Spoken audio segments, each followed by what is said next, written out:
ज़्यादा बहुत ज़िद्दी है और मुझे डर है कि उसकी कोई भी लफ्ज़िश मेरी बेटी के कोरे दामन को उस पर किसी भुगतान का दाव ना छोड़। इसलिए बहुत सोच विचार के बाद मैंने ये फैसला किया है कि मैं ईमान का हाथ तुम्हारे हाथ में दे दूं।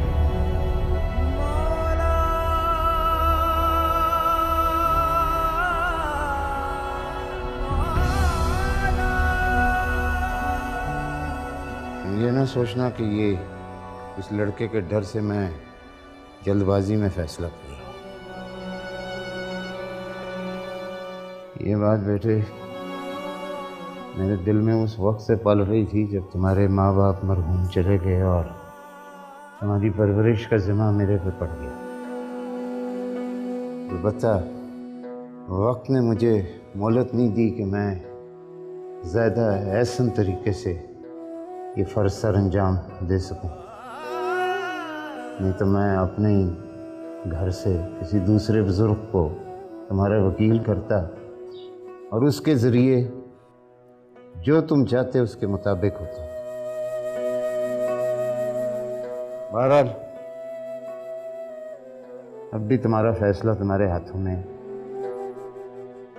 मैं नहीं चाहता कि तुम किसी एहसान या सादतमंदी की वजह से हाँ करो।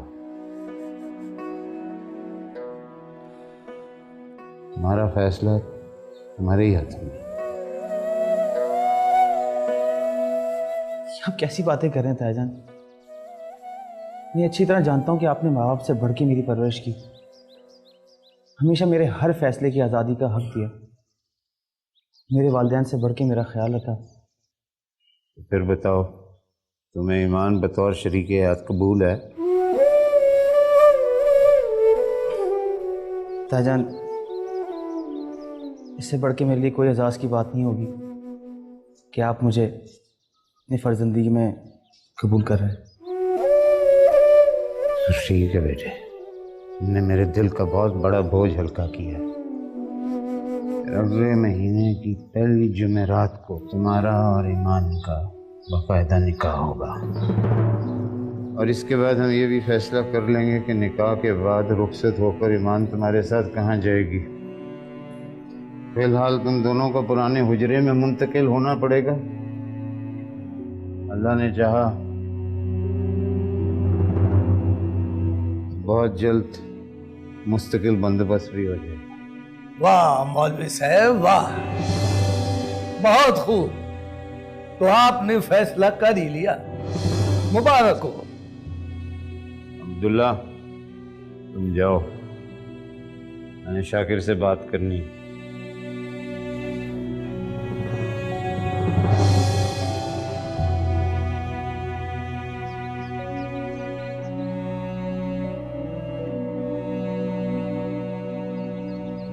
ये आप ठीक नहीं कर रहे हैं मौलवी साहब। तुम क्या चाहते हो शाकिर कि मैं हाथ पे हाथ धरे अपनी बेटी की जिंदगी बर्बाद होते देखूं? तुम खुद एक बेटी के बाप हो और तुम्हें पता है कि बेटियों का दामन कितना कोरा होता है। और फिर इस माशरे के अंदर एक मौलवी की बेटी, उसके दामन को तो एक गर्द आलूद हवा भी आलूदा कर सकती है। तुम चाहते हो कि ईमान सारी जिंदगी ऐसा ही निशान अपने माथे पे सजाए, पल पल मरती रहे? मौलवी साहब नहीं, आप ठीक कह रहे हैं, आप ठीक कह रहे हैं मौलवी साहब। मैं भी एक बेटी का बाप हूं और इसी नाते आपसे सिर्फ एक बात कहना चाहता हूं कि अगर आप एक बार हमाद बाबा की तरबियत और खानदान को हमाद बाबा की जात से अलग करके देखते तो आज आपका फैसला वो ना होता जो आपने किया है। फैसला हो चुका है शाकिर, और मुझे उम्मीद है कि तुम इसकी राह में दीवार नहीं बल्कि रास्ता देने वाला दरवाजा बना।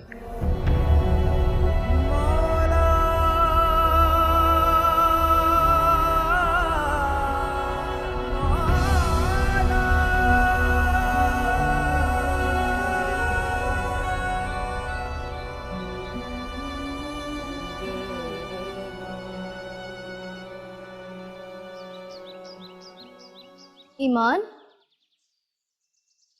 ईमान, क्या बात है? तुम दोनों के चेहरे क्यों उतरे हुए हैं? तुम दोनों तो शादी पे गई थी ना? ना पूछे। क्यों, क्या हो गया तुम दोनों को? तुम दोनों को देखकर तो मुझे परेशानी हो रही है। खबर ये है कि आपके हम्माद भाई ने अब्बा जान की मस्जिद में बाजमात नमाज शुरू कर दी है। क्या? हम्माद भाई और नमाज?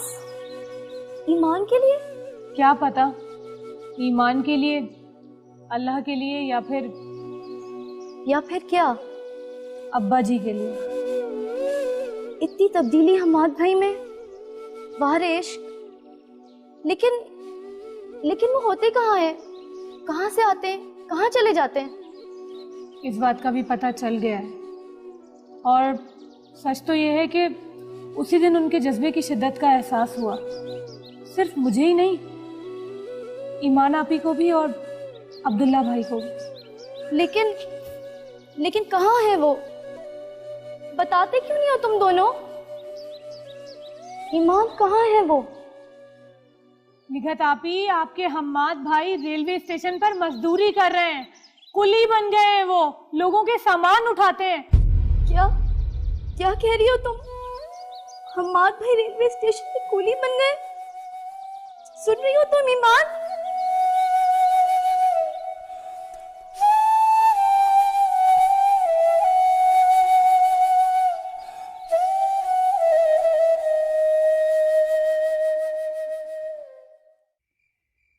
हमाद, ये तुम्हारे लिए। ये क्या बात है? मैंने शलवार कमीज का एक जोड़ा मंगवाया था तुम्हारे लिए। लेकिन हमाद, रख लो।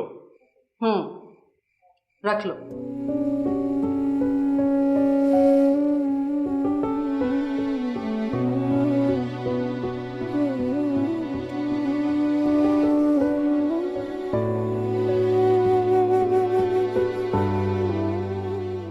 हमाद, क्या हुआ? इधर देखो। कुछ नहीं सर। क्या हुआ हमाद? मेरी कोई बात बुरी लग गई? नहीं, ऐसी कोई बात नहीं। तो फिर क्या बात है? मैं आप लोगों का कुछ भी नहीं लगता, कुछ भी नहीं। फिर भी आप लोग मेरा इतना ख्याल करते हैं, ये जाने बगैर कि मैं कौन हूं, कहां से आया हूं।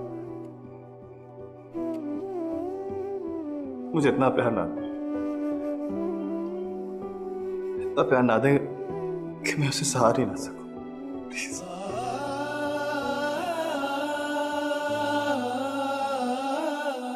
साहब जी, गफूरार खैरू हैं।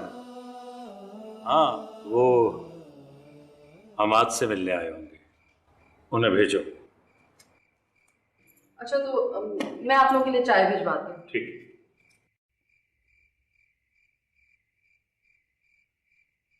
सलाम साहब जी। सलाम वालेकुम जी। वालेकुम अस्सलाम। अल्लाह तेरा शुक्र है, हमारा बहुत ठीक हो गया है। तुम लोग आपस में गपशप करो, मैं चाय भिजवाता हूँ।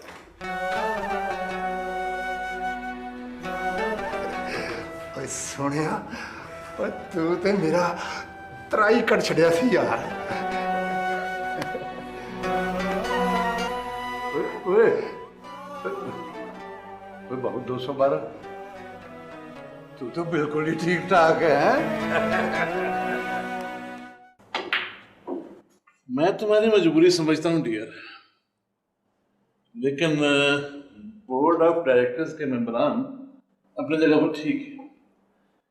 भाई, हमाद के नाम पे जितना भी बिजनेस एस्टेब्लिश है, चाहे आर्जी तौर पर सही, लेकिन किसी ना किसी को इसका सिग्नेटरी तो बनाना ही होगा। लेकिन अगर हम उनके कहने पर हम्माद की पोस्ट खाली जाहिर कर देंगे तो क्या इस तरह हम अपनी मेजॉरिटी नहीं खो देंगे? Why don't you understand? जानता हूं, लेकिन हम उनके इस मुतालबे को ज्यादा देर तक टाल नहीं सकेंगे। आज तो कोरम पूरा ना होने की वजह से बहस नहीं हो सकी, लेकिन अगली मीटिंग में वो लोग इस इशू को जरूर उठाएंगे। फिर इसका हल क्या है? हल हमाद को कहीं ना कहीं से ढूंढ कर लाना होगा, क्योंकि हमाद ही है जो अपने रिप्लेसमेंट में हमारा कोई आदमी डायरेक्टर के तौर पर अपॉइंट कर सकता है।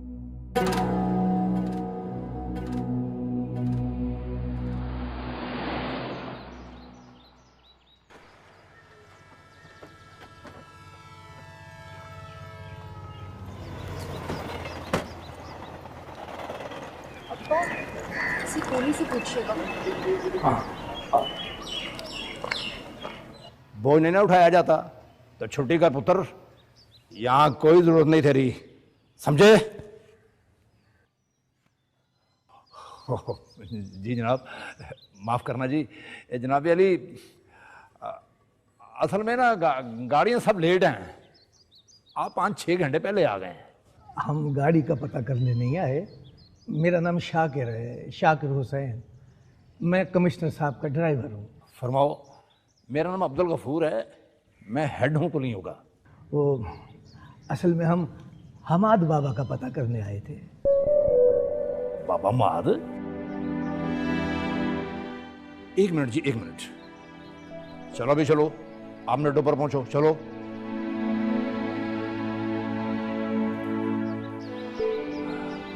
अब बताएं, बाबा तो यहाँ कोई नहीं है।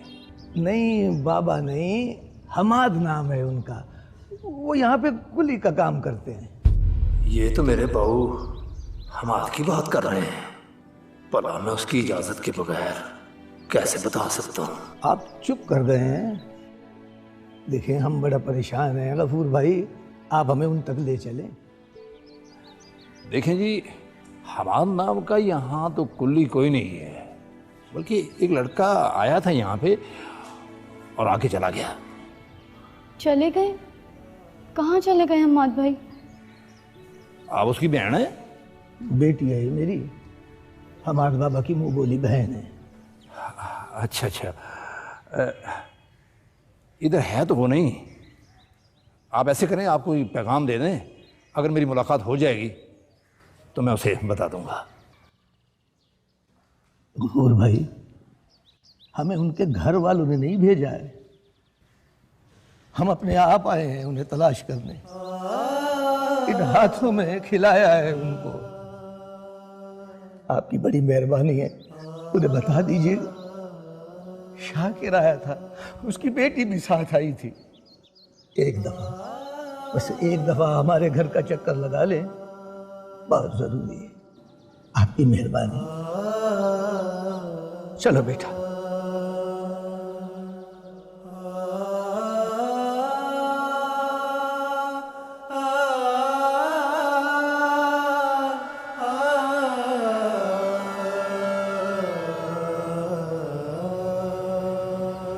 चंगा प्यार है, 3 महीने के बाद याद आया है। ऑप्शंस तो आपने मुझे बहुत सारी दे दी हैं। मैं सोच रहा था माँ तो है, इसलिए अगर आपको माँ कहा तो ऐसे ही रिश्ते में सच के साथ साथ झूठ की मिलावट हो जाएगी। भाभी भी मौजूद हैं और आंटियाँ तो वैसे ही बहुत सारी हैं, बस बहन नहीं थी मेरी। सोचा आपको बहन बना लो। देखा कितनी अच्छी बातें करते हो तुम। अब मुझे ये बताओ कि कोई अकल का अंधा भी तुम्हारे कुली होने पर ताजुब ना करे तो क्या करे? असलियत लाख छुपाओ, नहीं छुप सकती, समझे? तुम अपनी वल्दियत नहीं बदल सकते, कोई अपनी वल्दियत नहीं बदल सकता अगर तुम इस तरह। ये बताओ, मौलवी साहब का क्या किस्सा है? मैंने सुना है तुम तो बड़ी दूर नमाजें पढ़ने जाते थे, फिर अचानक जाना छोड़ दिया, क्यों? आपसे जितनी बातें मैं शेयर कर लेता हूँ, जितनी मैंने आज तक किसी से नहीं की। क्या मतलब? बहन को नहीं बताओगे तो किसे बताओगे?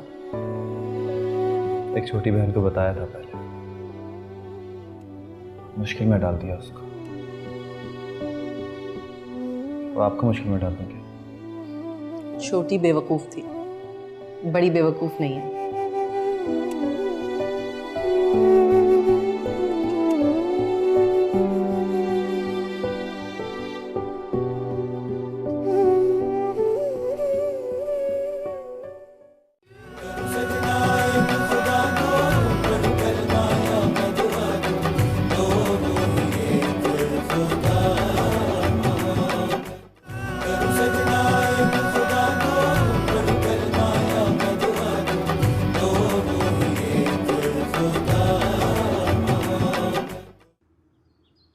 मुझे आज तक समझ नहीं आ सका कि मेरा गुनाह क्या है। मैं तो अपनी सोचों की पाकीज़गी की भी कसम खा सकता हूँ।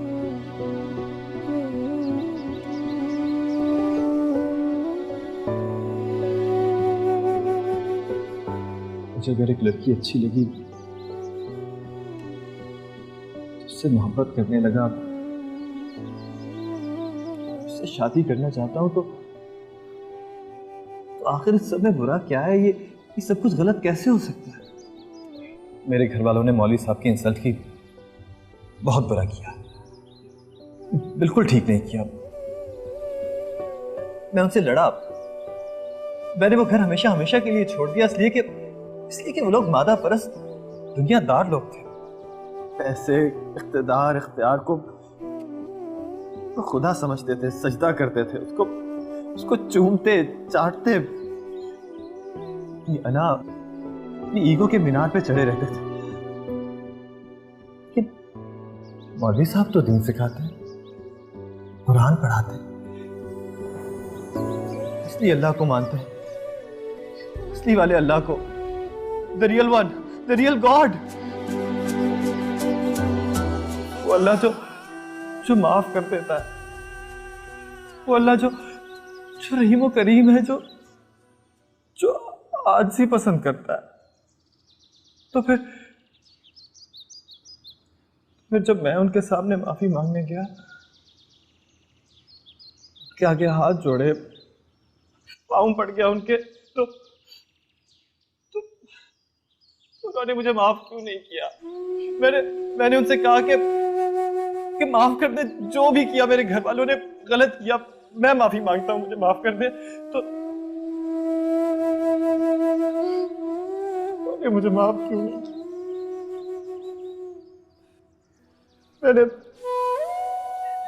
मैंने वो स्टेटस, वो क्लास हमेशा हमेशा के लिए छोड़ दी। मैंने कहा वो उन्हें परेशान करती है, मैंने छोड़ दिया बस सब कुछ।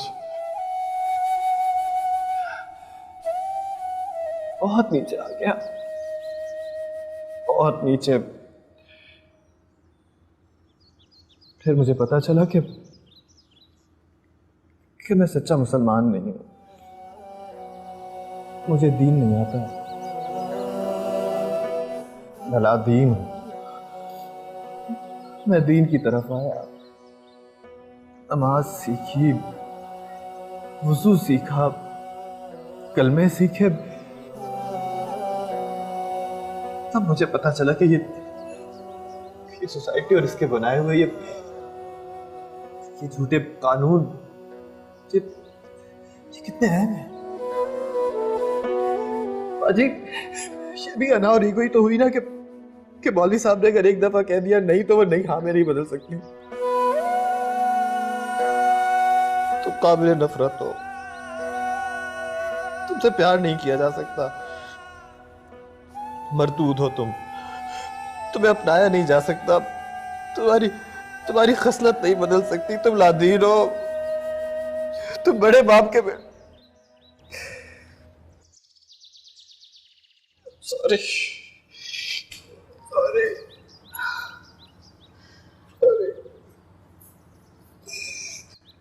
बस एक लड़की के लिए तुमने इतना सब कुछ किया। मुझसे बहुत प्यार करता, उसके साथ जिंदगी गुजारना चाहता,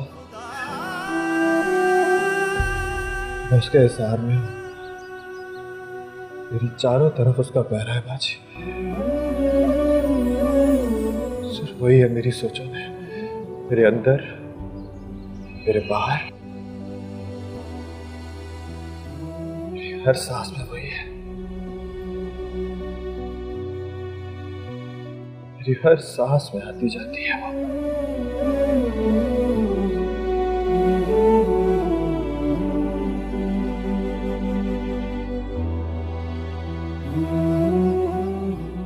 माना कि उसकी नादानी थी, लेकिन भूल हमसे भी तो हो सकती है ना।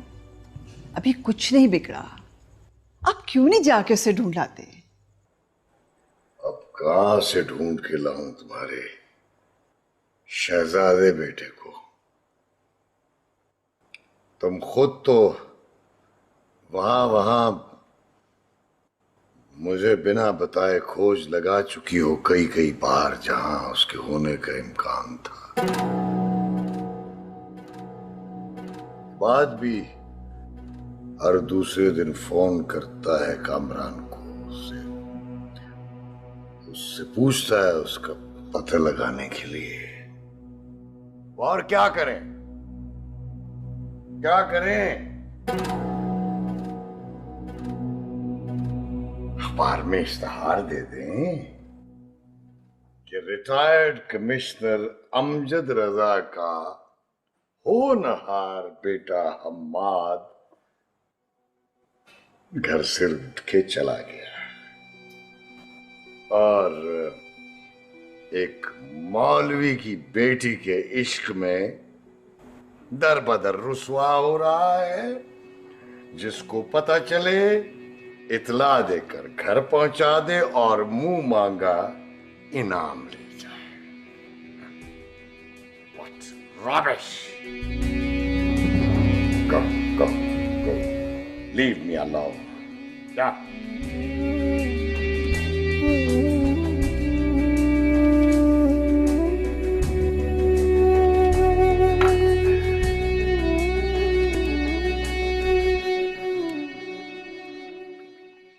अरे बैठ जाओ इधर। शाबाश। जी अब्बा जी।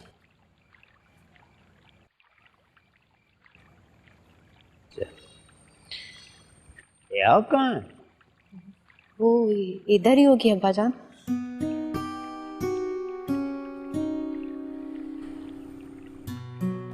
अरे मैंने तुझसे बात करनी है, जरूरी।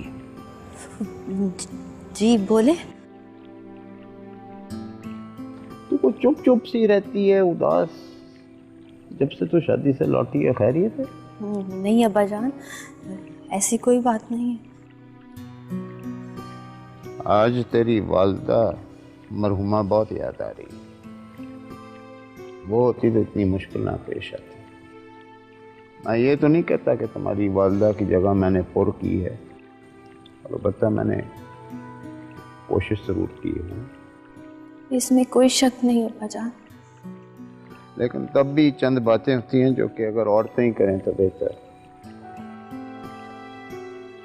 इस बात का मुझे अब जाके इल्म हुआ है। मैंने बड़ा सोचा कि भाई किसी से मैं बात करवाऊं, लेकिन जब कोई नजर नहीं आया तो मैंने खुद ही फैसला कर लिया कि मैं उनसे बात करूं।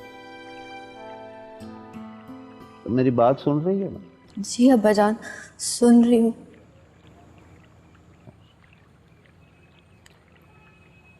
बेटे मैंने फैसला किया है कि तुम्हारी शादी अब्दुल्ला से की।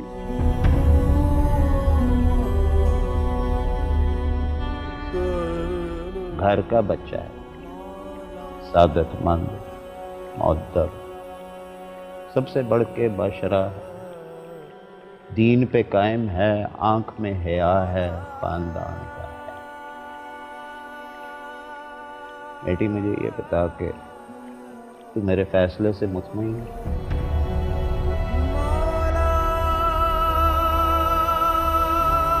तेरा बूढ़ा बाप जो है तेरे जवाब का मुंतज़िर है।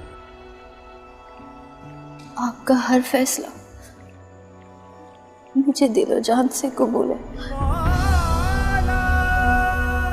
मैं आपके किसी फैसले से नाखुश हो ही नहीं सकती।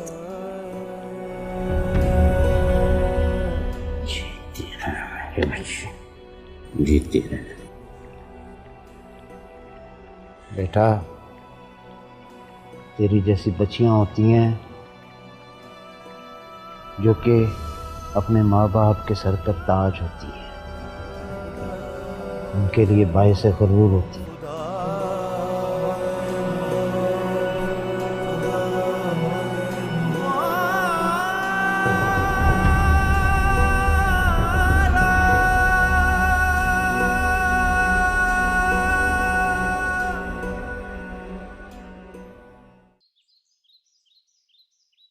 अब्बा जान, ये तो 2 दिन हो गए, पता नहीं उस हेड कूली ने हम्माद भाई को पैगाम दिया भी है कि नहीं। एक बार फिर क्यों ना हो आए। मैं खुद ही हो आऊंगा कल। रात बड़ी बेगम साहबा ने फिर कमिश्नर साहब को कहा है ढूंढने के लिए हम्माद बाबा को। फिर आप बता देते ना कि वो स्टेशन पर है। जी तो चाह के बता दूं, फिर कमिश्नर साहब की बातें सुन के मैं जी महसूस कर रह गया। पता नहीं ये बड़े लोग बड़े किस वजह से होते हैं। मौलवी साहब के घर से फिर से पैगाम आया है। अगले महीने की पहली जुमेरात का दिन मुकर्रर किया है मौलवी साहब ने। अच्छा। और ये भी कह रहे थे कि निगत को 1 हफ्ते पहले भिजवाना है। मुझे तो रह रह के रोना आ रहा है अब्बा। क्या बुरा होता अगर चचा अलीम हम्माद भाई को कबूल कर लेते। बस बेटी, यूं ही है। बाजार तो लोगों के पास कई तवीलें होती हैं अपने फैसलों की, बड़ी दलीलें होती हैं, बड़ी मंतकें होती हैं, लेकिन असल बात यह है हर कोई अपनी अपनी अना का कैदी है। हाँ कही है तो ना कैसे करें, ना की है तो हाँ कैसे कहें। अपनी नाक ऊंची रहे, किसी की जान जाती है तो जाए। आप समझाते ना मौलवी साहब को। कैसे समझाता, बताओ ना कैसे समझाता। वो तो कहते हैं बस शाकिर फैसला हो चुका। अब्बा जान, कल स्टेशन जरूर चले जाइएगा।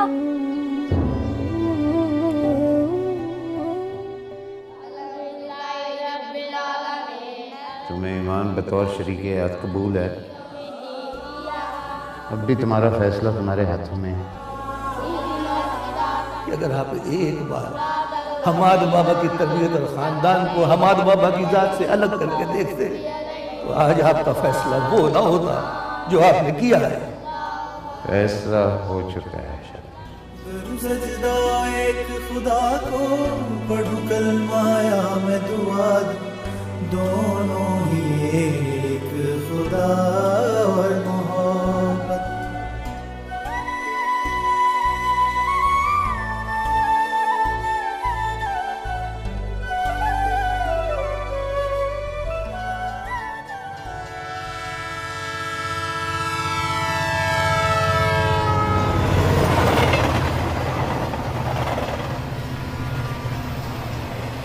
मैं तेरे ठीक होने का इंतजार कर रहा था। अब खैर से तो बिल्कुल ठीक हो गया है। और यार परसों एक बंदा आया था इधर स्टेशन पर, शाकर। क्या नाम बताया? शाकर। और उसकी काकी भी साथ थी। और वो कह रही थी कि मेरा भाई है निगत। हाँ, वो बेचारी बड़ा रो रही थी और उसे देखकर ना मुझे भी बड़ा तरस आया यार। क्या कह रहे थे वो लोग? वो कह रहे थे कि बहुत जरूरी काम है, हम आपसे कहना कि घर आ जाए, और साथ ये भी कि हम उसके घर वालों की तरफ से नहीं आए। और यार वो कितने होने ना टुर पाई। नहीं, पूरे मेरे जाना बहुत जरूरी है। और मेरी बात सुन, रात बड़ी हो गई है, सवेरे चले जाना। लेकिन चाय पी यार, सुकून कर।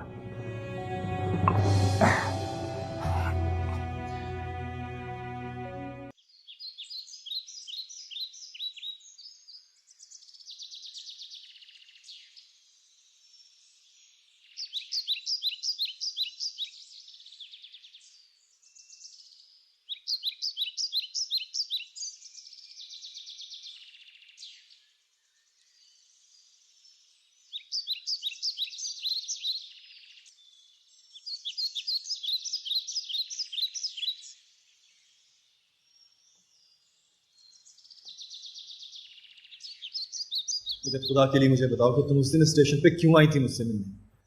ऐसी क्या बात थी आखिर? प्लीज चुप नहीं रहो। मौलवी साहब के घर तो सब खैरियत है ना? मौलवी साहब ने ईमान का रिश्ता तय कर दिया है।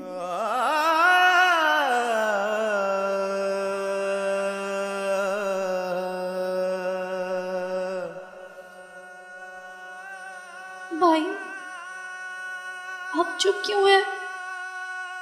कुछ बोलते क्यों नहीं? खुदा के लिए अपनी जबान खोलिए भाई। कौन है वो खुशनसीब जिससे ईमान की शादी हो रही है? उसका चचाजाद अब्दुल्ला। अब्दुल्ला?